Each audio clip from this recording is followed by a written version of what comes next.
গত শুক্রবার এখানে একটা কন্টেন্ট বানিয়েছিলাম, এই যে ছোট গর্তটা দেখতেছেন, এটা কিন্তু এখন গর্ত না, এটা ফিল আপ করে ফেলছে। ওটা আমি কন্টেন্টটা করার 24 ঘন্টার মধ্যেই এই কাজটা সরকারি লোক আসে করে গেল। এখান থেকে প্রায় ওইদিকে 1 কিলো আর এদিকেও 1 কিলো, ডানে বামে ওরা সংস্কার করে দিল।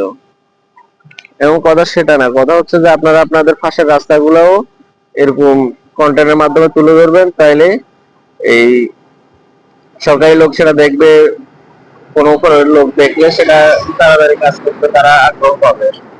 নাহলে তারা অনেক কিছুই তাদের চোখে পড়ে না, চোখে পড়াইতে হবে, চোখে পড়াইলে তো তারা কাজগুলো করবে। এরকম অসংখ্য কাজ আছে, এগুলো আপনারা খুঁটিনাটি সব ধরিয়ে দিবেন, তাইলেই সরকারি লোক আপনার কাজগুলো করতে আগ্রহ পাবে। নইলে 6 বছরেও কাজ হয় না, যেটা এই যে আমি ভিডিও করার পরের দিনই এটা করে ফেলছে। সবাইকে ধন্যবাদ।